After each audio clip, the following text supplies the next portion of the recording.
Good afternoon. It's Friday, the 27th of March 2015, just after 1 o'clock. Welcome to UK Column News. I'm your host this afternoon, Brian Gerrish. With me in the studio, Mike Robinson, and behind the very large technical desk is Nick Green. Well, the weather in Plymouth is a bit cold, a bit overcast, a bit gloomy, but of course not as bad as north of the border. And we have this shocking picture of snow, which has fallen in Aberdeen. And as a UK column exclusive today, this cold snap in the Aberdeen area has been caused, according to the Daily Telegraph, by those naughty beavers and squirrels in Siberia. So if you're a sheep there on the highlands and you're feeling a bit miffed today, I suggest you get an email off to your beaver and squirrel cousins in Siberia. If you doubt what we're saying, get on Google and have a look at that extraordinary Telegraph article, which is supposed to be science. Well, happy birthday today to this gentleman, Robert Greene, who has campaigned so long and so hard to protect children, not only in UK but worldwide. He's been to prison twice. He's been under house arrest for nearly a year. We're going to wish Robert a very happy birthday today from the UK column, and of course all of his supporters. While we're thinking of Robert enjoying his freedom, albeit gagged for life, let's remind ourselves that Melanie Shaw, who was threatened, those who tried to help her were threatened. Melanie Shaw, Beechwood child abuse victim, is still sitting in a profit-making Sodexo prison in Peterborough, England. So there we are.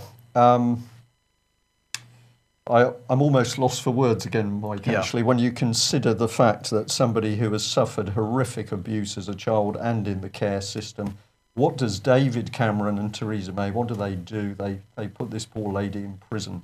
It's horrific.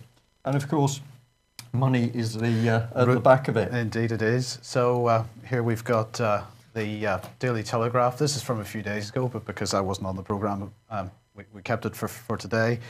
This is the Bank for International Settlements warning that low interest rates, that there's a risk of a backlash as effects spill over into the real economy, the Telegraph reporting.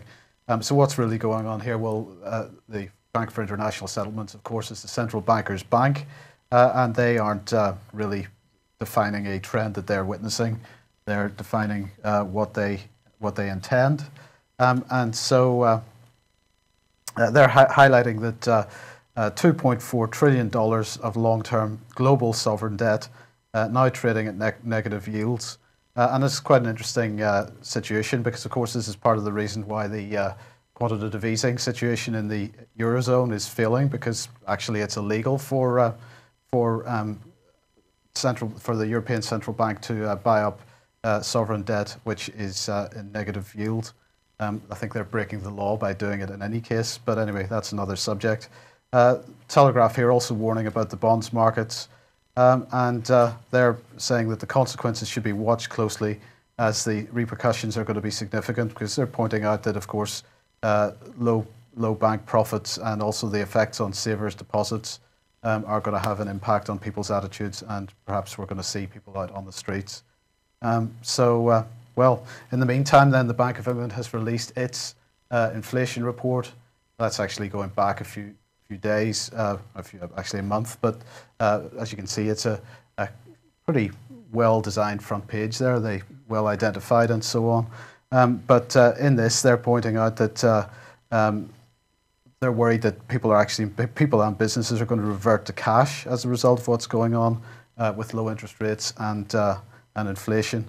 And so the central banks, well, are they worried, or are they engineering this social collapse and the likelihood of people out on the streets as a result?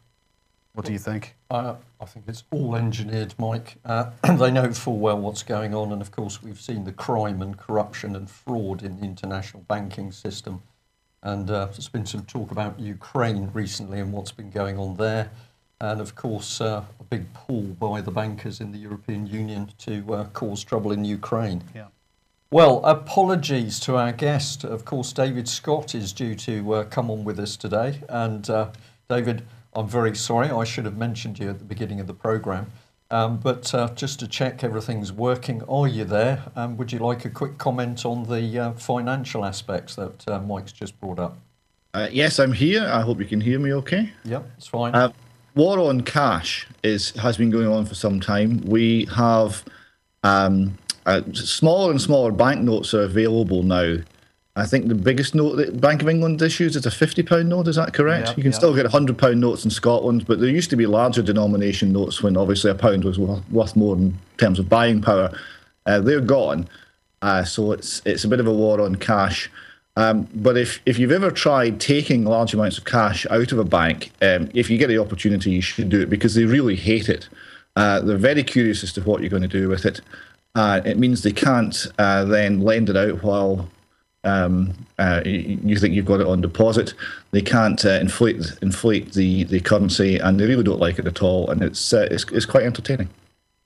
Well, I know that one is true, David, because I've tried to do it myself, and the young girl behind the desk asked me what the money was for in front of everybody else in the queue. I thought for a bit, and I said to her, well, what do you think it's for? She said, well, it could be for anything. And I said, well, that's correct. And we then discussed caravans and carpets and holidays until finally I got her to select one for me. There we are. I told the local bank I was stuffing a pillow. They asked me that question. Okay, I'll think about that one. Well, serious stuff. Money is serious. We know the government's making profit off child abuse victims who are in prison. Let's have a look at what's happening on the subject of child abuse. Chad has broken a story that Ashfield MP and hopeful parliamentary candidate Jason Zadrozny has been arrested over historic child sex abuse claims, which he utterly denies. He's a Lib Dem, served on the Ashfield District Council and Nottinghamshire County Council, and he had planned to stand, but he was arrested apparently over allegations of buggery and gross indecency with a male under 16, and the offences, all the offences are alleged to have been committed against one victim. So obviously he's been arrested, something's going on, he's denying everything, but very interesting. This is background of Nottingham, and of course we've recently had Mickey Summers talking about the fact that Nottingham City Council simply does not want to know about the realities of the abuse of youngsters. Meanwhile, we've been talking a lot about bailiffs.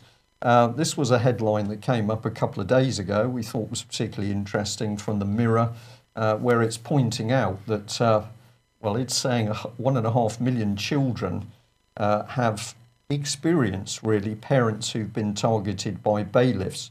And a particularly apt picture here of an axe being taken to a door. But of course, this is the reality of Britain's bailiffs companies and how terrifying that must be for a young child in the house. And as we've showed on the UK Column News earlier this week, JBW Bailiffs simply boasts that it works for the government. Well, let's have a look at what our police officers, senior police officers, are up to. And we just like to bring people back to this story here. This was MP Rob Wilson, who was in the press, claiming that when he tried to unveil child abuse, he was actually threatened by Thames Valley Police top officer Sarah Thornton. Well, we had great interest in that. Let's have a look at the OCVC story that the UK column unfolded. We reported abuse at the column we reported abuse at OCVC several years ago in the column, and within 24 hours this lady had threatened us, called to threaten legal action if we didn't take down material. Anne Wilstead, who was the then head of marketing. But basically the gentleman concerned, who was an Asian, made all the correct reports to Oxford and Cherwell Valley College. However, they were working with a common purpose between Joanna Simmons, this Chief Executive of Oxford, Sally Dicketts, the head of OCV, and Sarah Thornton, the Chief Constable of Thames Valley Police. When the reports were made, they consulted with the Oxfordshire Safeguarding Board, who includes, amongst others, Thames Valley Police.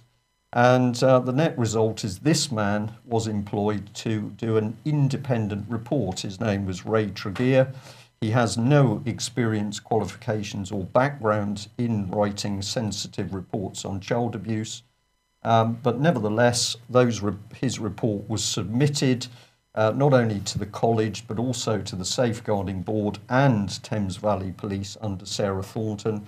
But we now know, oh dear, Thames Valley Police are claiming that they've actually lost or indeed hidden that child abuse report. And so we say, why? What is it doing? Well, it's protecting white paedophiles. Let's have a look at the information request that's now been sent in order to try and get that report out of the police. This is an open email sent by a gentleman called Martin Brighton, and he says, is Thames Valley Police still covering up child abuse? It's an open letter to Thames Valley Police, and then it goes through the fact that the report from Ray Tregear was asked for from the police, and down at the bottom we see the police reply. They say that their inquiries have not uncovered the report that you quote, nor any mention of it, and therefore where it might be held, or indeed if it's held at all.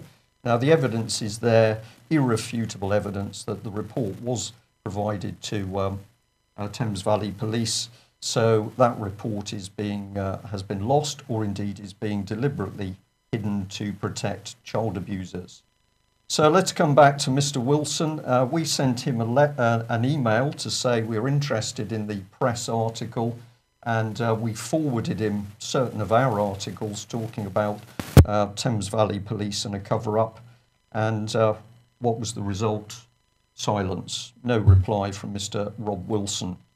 Make of that what you will. Well, what has UK Column and the British Constitution Group been up to? We're pushing out material from the British Constitution Group conference. The grand jury, very important, with abuse from child abuse with reports from child abuse victims. You can get all of the conferences now, all of the conference videos from the British Constitution Group website. And we're also saying that we've got some recommended viewing, and here are the dates, here are the times that these particular videos will be appearing. You can pause this after the news in order to see exactly what's going to happen there. And this enables you to actually decide when you want to view some of our material. And we'll give you a reminder, UK Column, also carrying information to do with videos. So if you haven't been on the site recently, please do. And here you can come and watch what's going on. We're also pumping out information for MP3 and podcasts. And we're also covering here the audios, and just to highlight where that information is. So if you're not too sure how much information we're putting out, it's much more than most people think, and we're going to do our best to advertise what's happening. And before we move on to our guest, David Scott, I'd just like to say a big thank you to Russia Today that has asked UK Column to support their news broadcast. And we did a short interview with them yesterday, and we hope to do more. So the subject was the Falkland Islands, and of course David Cameron's total betrayal of the British Armed Forces and indeed the Falkland Islanders themselves. Well, David Scott, let's bring you back in, and I'll just bring up on screen, this is a photograph of a meeting which took place in Glasgow. You say this is a very important meeting. Tell us a bit about it. This is one of a series of meetings that are being run by a campaign called No to Name Person. And they have been putting forward the judicial challenge to the named person state guardian legislation in Scotland.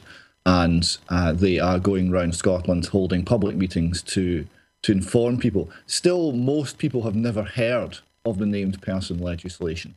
It was not exactly well publicised when it came through Parliament. It was tacked into part of a much larger bill.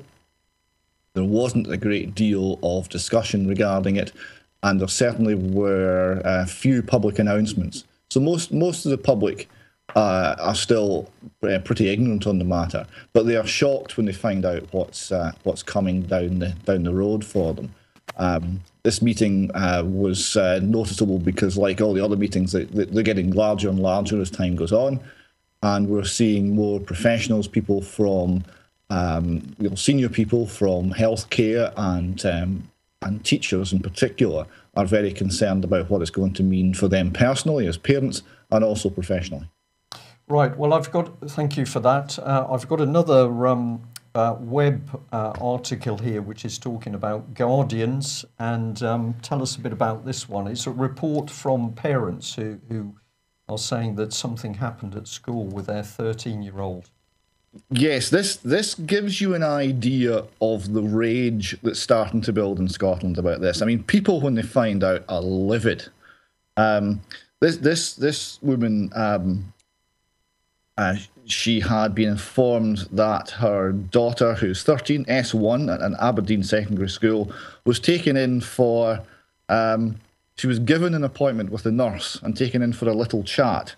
So the little chat included questions like, who do you live with? Do you get on with your sister? Where do your other siblings live? Do they live nearby? Do your parents work? What jobs do they do? Do you have any pets? How many pets do you have? Do you sleep well? When the girl said, yes, she sleeps well, the nurse, who was not the school nurse, this was a special nurse brought in for this, said, oh, no bedwetting then. She then started to ask her about menstruation and who she talks to in her family about this. She asked, do you feel loved and cared for? Are you listened to? Do you have a good relationship with your parents? So these are the questions that are coming from the named person legislation. These are the questions that our school children, our children, are being asked by anonymous state functionaries. The mother was told that she had in fact consented to this investigation, even though she'd no idea she'd consented. They were claiming some consent to a general program called the CORE program had given permission for this, and they then tried to justify it in terms of Shinari and Gurfek and all the alphabet soup of ideas that underpin it. She concludes, I was so angry I could barely speak, but I asked for a copy of the notes that had been taken and the boxes ticked during my daughter's little chat. Oh, that's confidential, replied the nurse. We have to respect your daughter's confidentiality. Daughter's 13. She says, this is not over by any means. I will obtain a copy of these notes and intend to ensure that my child is never subjected to this again. Wake up, Scotland, and get rid of these Nazis, because that's what they are, before they destroy our country and our children. That's actually quite typical of how people react when they find out what this is really about. There's going to be a lot of anger over this. David, that's an extremely worrying story. I'm going to say what's more worrying is, of course, that the Scottish government has brought in this type of legislation without people really being awake to what's going on. It's been drifted in, and now once it's starting to act on the ground, people actually realise how dangerous it is. And just before I give pass back to you, to say, well, of course, here in England, we don't have this scheme yet. I personally believe that the widespread exposure now of the extent of paedophilia is to help drive a similar legislation. That's just my personal assessment. But of course, what we do already have is the multi-agency public protection arrangement, MAPA, which means that any information of this sort of nature around children is shared across multiple agencies. And yes, you're right, the parents are blocked. How do you see it going forward? Are people in Scotland going to challenge this? Yeah, well, let's just start with England. I think that the experience in Scotland, where they try to bring it in quietly but through legislative means, has not actually gone well. That because there is an act, because at least some people noticed, there is opposition building in Scotland. I think what you'll find in England is they won't even be as clear as that. It will come in under the radar, it will come in as a policy statement, and you won't have any point where anyone votes for it or it's actually put into formal legislation. MAPA is essentially the same idea. And all the stuff that's happening in Scotland was originally generated by moves from the Blair government, the UK-wide Blair government. So it didn't actually originate in Scotland. It originated with the UN if you go far enough back, but it's coming via the Blair government. GIRFEC, which is getting it right for every child. In England, the equivalent is, well, it's not No Child Left Behind, but it's some other. Every Child Matters, I think. Every Child Matters, that's it, yes. So you will see the same things in England. In Scotland, we are seeing, as I say, there's a lot of rage. I mean, people are, when they find out, they're livid. In the Glasgow meeting, we had one chap who's very senior in the health sector, maybe a senior manager in the NHS. He was asking, well, what does civil disobedience look like in this? And people are talking about that. They're talking about how to gum up the system, how to fight it. So I don't think that the opposition to this is going away. It's going to build and build and build. And this is before it's fully implemented.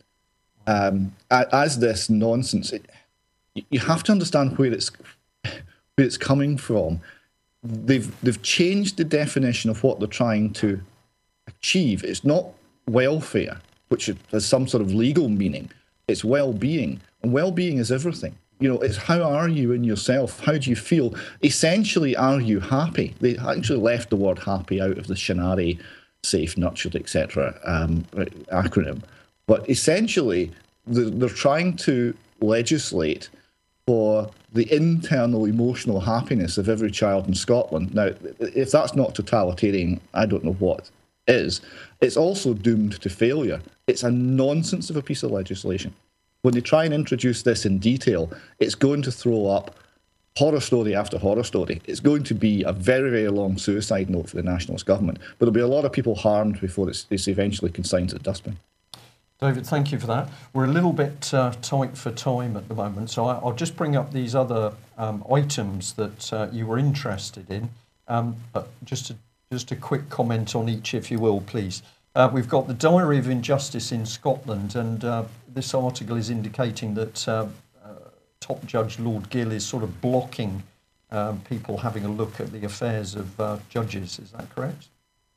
Yes, it appears that Lord Gill's move towards a register of interests has in fact been window dressing, that there's never been any intention to have a register of interests, but we're just trying to do PR spin and deflect the criticism.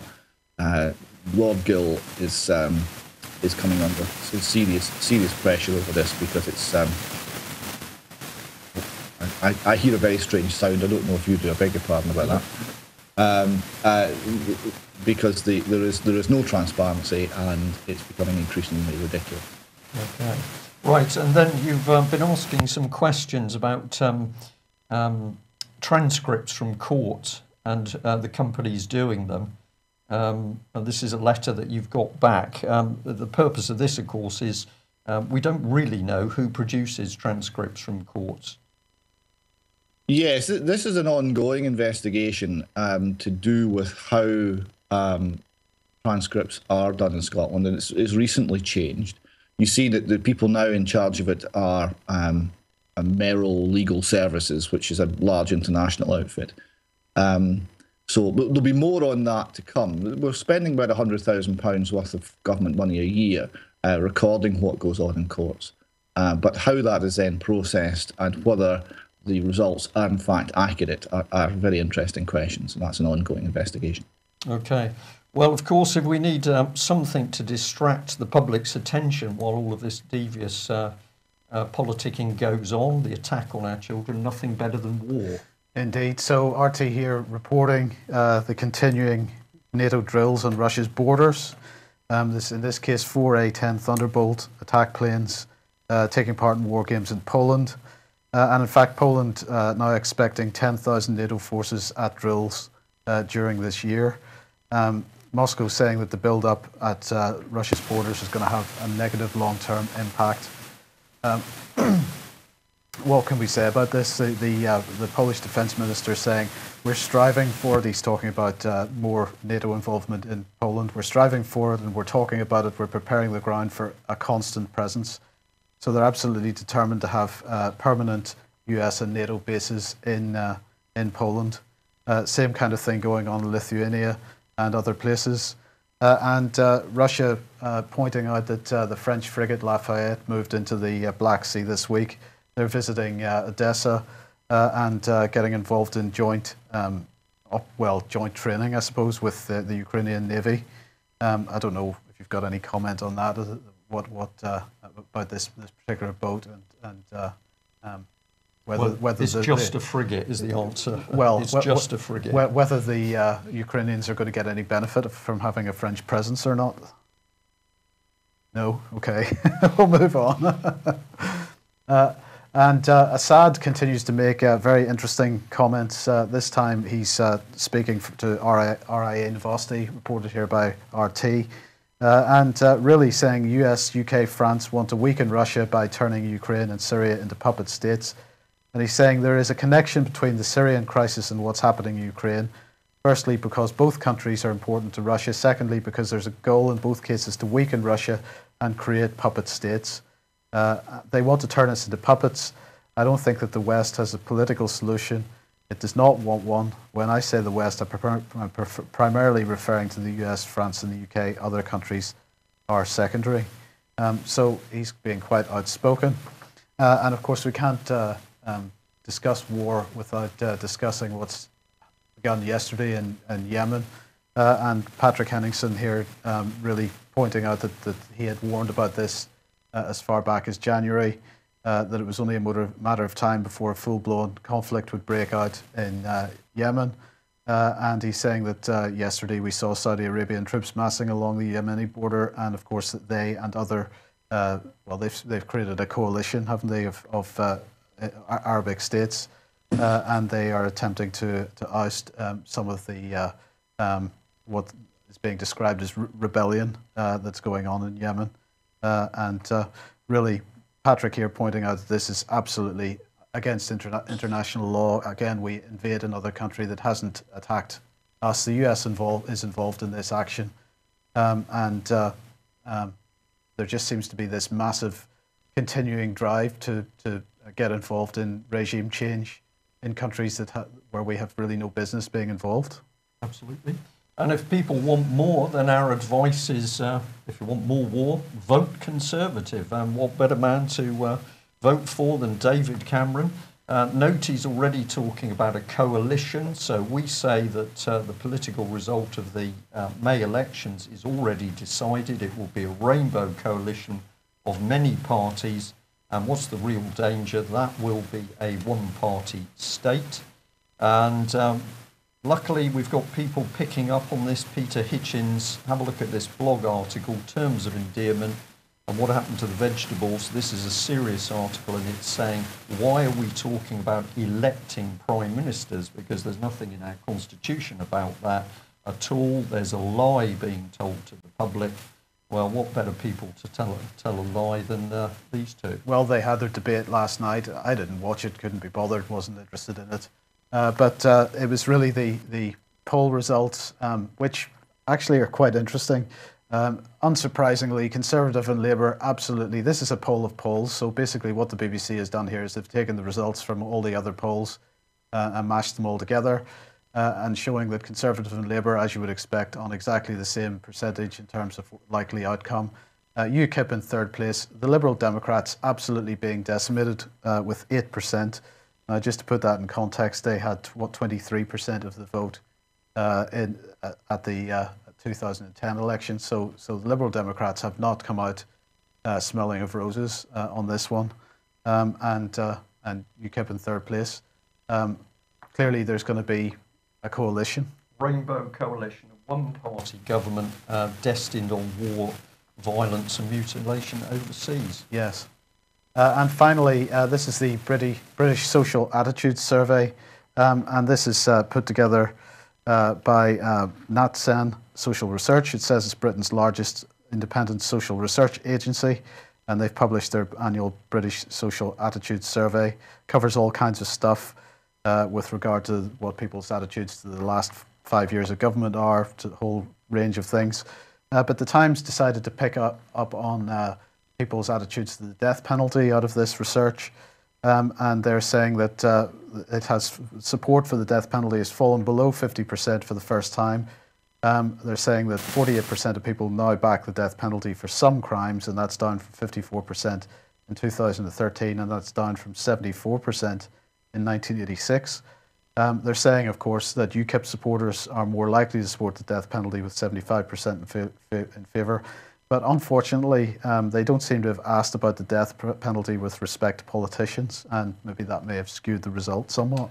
Well, certainly, and of course the death penalty for treason, because as we watch what's unfolding in our country, whether it is the selling off of public infrastructure, or it's the abuse of children, or it's people in prison for profit, or it's the destruction of our armed forces, what we are witnessing is treason. That treason is coming out of men and women in Westminster. Death penalty, well, maybe. We'll consider that over the weekend. That's the end of today's news. David, thank you very much for joining us from north of the border. If you get a spare moment this afternoon, perhaps you go out there and give my condolences to those poor sheep, and we'll see whether we can set up some form of conference with the beavers and squirrels. I think we get the global warming sorted out.